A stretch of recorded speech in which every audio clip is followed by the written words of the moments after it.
Everyone, आज हम लोग कोलेसिस्टाइटिस के बारे में बात करने वाले हैं। तो यहाँ पे जो कोले है उसका मीन्स क्या हो जाता है? बाइल। सिस्ट का मतलब क्या हो जाता है? ब्लैडर।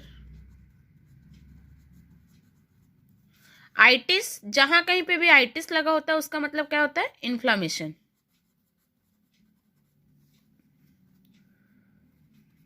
मतलब क्या हो गया? बाइल। बाइल कहाँ से आया? गॉल ब्लैडर से। तो इसका मीन हो जाता है कि inflammation of gall bladder is called cholecystitis. तो हम इसके रिस्क फैक्टर की बात करते हैं कि किन लोगों में कोलेसिस्टाइटिस होने के चांसेस ज़्यादा होते हैं।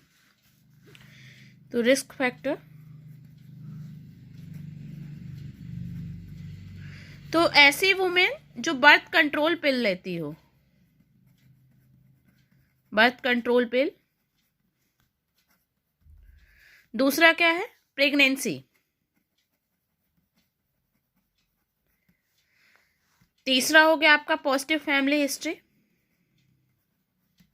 चौथा हो गया ओबेसिटी, मतलब अगर वजन ज़्यादा है किसी का, किसी को डायबिटीज़ में लाइटस है, उनमें भी चांसेस बढ़ जाते हैं कोलेसिस्टाइटिस होने के, इन्फ्लामेशन होने के।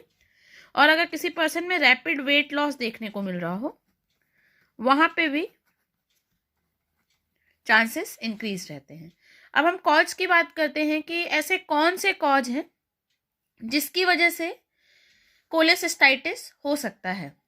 तो 90% जो होते हैं ना, सिस्टिक डक्ट में ब्लॉकेज की वजह से हमें केसेस देखने को मिलते हैं। तो ये हमारी गॉल ब्लैडर हो गई। गॉल ब्लैडर से जो डक्ट निकलती है वो क्या हो गई? Cystic duct. ये हमारी हो गई सिस्टिक डक्ट।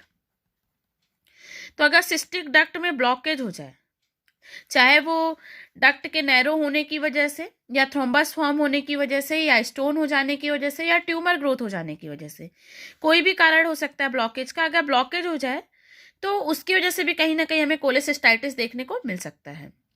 ठीक है। और उसके बाद अगर गॉल ब्लैडर स्टोन हो, ये जैसे हमारा गॉल ब्लैडर है, यहीं पे अगर कोई स्टोन फॉर्म हो जाए, जैसे ये स्टोन फॉर्म हो गया है, तो वहाँ पे भी हमें कोलेसिस्टाइटिस देखने को मिल सकता है इस कारण से भी। और अगर ट्यूमरस ग्रोथ हो जाए, ये ट्यूमरस ग्रोथ हो गई, तो भी कहीं ना कहीं हमें कोलेसिस्टाइटिस देखने को मिल सकता है पर्सन में। अब हम क्लिनिकल फीचर की बात करते हैं कि पर्सन किन सिम्टम्स के साथ हमें क्लिनिक में देखने को मिलेगा। तो जो राइट क्वाड्रेंट होता है एब्डोमेन एरिया का, जैसे 9 क्वाड्रेंट होते हैं, तो ये जो राइट क्वाड्रेंट हो गया, ये राइट हाइपोकॉन्ड्रियम हो गया हमारा, ये लेफ्ट हाइपोकॉन्ड्रियम हो गया, ये एपिगैस्ट्रियम हो गया। ठीक है। तो ये जो राइट हाइपोकॉन्ड्रियम एरिया होता है, यहाँ पे इस पर्सन में पेन देखने को मिलता है। ठीक है। उसके बाद एपिगैस्ट्रिक रीजन में ही पेन होता है। अगर किसी पर्सन में राइट हाइपोकॉन्ड्रियम में पेन देखने को मिल रहा हो, एपिगैस्ट्रिक रीजन में ही पेन देखने को मिल रहा हो, और शोल्डर रीजन में ही पेन देखने को मिल रहा हो, राइट साइड के शोल्डर में, तो हम कोलेसिस्टाइटिस के बारे में सोच सकते हैं। उसके बाद क्या होता है, पर्सन में अगर कोई ग्रीसी फूड ले ले, कोई फैटी फूड खा ले, उसकी वजह से अगर पेन बढ़ जाए तो भी कोलेसिस्टाइटिस हो सकता है। जैसे फैटी फूड ले ले, ब्रेड ले लिया, पनीर ले लिया, आपका एग हो गया, फैटी फिश खा लिया अगर पर्सन, उससे कहीं ना कहीं पेन की टेंडेंसी में हमें इंक्रीज देखने को मिलती है। पर्सन में नोजिया एंड वोमिटिंग देखने को ही मिल सकता है। यहाँ पे हमें पॉजिटिव मर्फी साइन भी देखने को मिलता है। पॉजिटिव मर्फी साइन हमें कोलेलिथियासिस में भी देखने को मिल रहा था, हमने प्रीवियस लेक्चर में बात की थी। यहाँ पे भी देखने को मिल रहा है। अगर कॉम्पिटिशन एग्जाम की बात करें तो अगर पॉजिटिव मर्फी साइन पूछा जाता है, अगर ऑप्शन में कोलेलिथियासिस दिया है तो कोलेलिथियासिस चुनना है, और अगर कोलेलिथियासिस के साथ कोलेसिस्टाइटिस भी दे रखा है तब हमें दोनों को चूज करना है। ठीक है। और यहीं पे अगर मर्फी ट्रायड की बात करता तो फिर हमारा अपेंडिसाइटिस हो जाता। तो आप इसकी वीडियो भी देख सकते हैं प्रीवियस लेक्चर में। तो यहाँ पे क्या होता है? पॉजिटिव मर्फी साइन होता है। तो मर्फी साइन होता क्या है? हम पेशेंट को सबसे पहले तो इंस्पायर करने के लिए बोलते हैं, मतलब सांस लेने के लिए बोलते हैं। और जैसे पर्सन सांस को होल्ड करता है, और जो डॉक्टर होता है या एग्जामिनर होता है वो जैसे पैल्पेट करता है राइट हाइपोकॉन्ड्रिक रीजन में, मिड ऑफ द क्लैविकल से, तो गॉल ब्लैडर में कहीं ना कहीं ऑक्सीजन फुलफिल है, तो उसकी वजह से कहीं ना कहीं पैल्पिटेशन के टाइम पे पर्सन को पेन देखने को मिलता है। और अगर वहाँ पे पेन हो रहा हो तो पॉजिटिव मर्फी साइन हम कहेंगे। वैसे यहाँ पे बॉस साइन भी पॉजिटिव देखने को मिलता है। ये क्या होता है, पर्सन जो होता है ना बहुत ज़्यादा हाइपर सेंसिटिव हो जाता है यहाँ पे, और अगर किसी पेशेंट के राइट स्कैपुलर रीजन को अगर टच करें तो वहाँ पे भी पेन देखने को मिलता है हमें। और उसके बाद राइट हाइपोकॉन्ड्रियक रीजन जो है ये हमारा, यहाँ पे पेन देखने को मिलता है। अगर ऐसा प्रेजेंटेशन देखने को मिले तो हम बोलते हैं बॉड साइन पॉजिटिव है। इसके बाद इसका कॉम्प्लिकेशन क्या हो सकता है, अगर कोलेसिस्टाइटिस है और उसका ट्रीटमेंट ना किया गया हो तो उसकी वजह से हमें क्या कॉम्प्लिकेशन देखने को मिल सकते हैं, तो गैंग्रीन हो सकता है पर्सन में।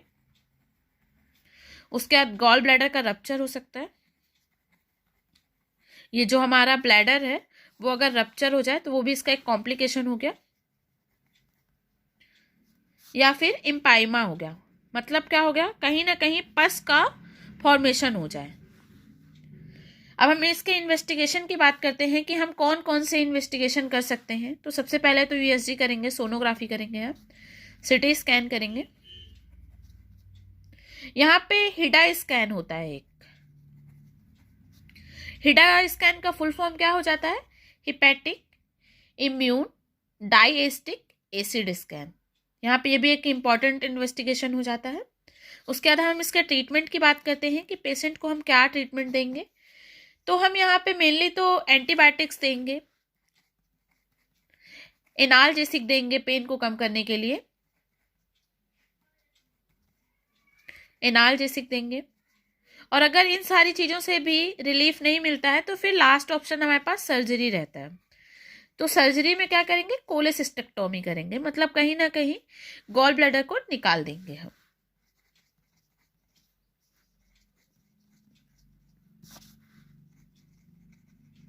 आई होप ये वीडियो आपके लिए यूजफुल होगी, आपको पसंद आई होगी। अगर आप मेरे चैनल में नए हैं, चैनल को सब्सक्राइब कीजिए, वीडियो को लाइक कीजिए, कमेंट कीजिए। Thank you for watching.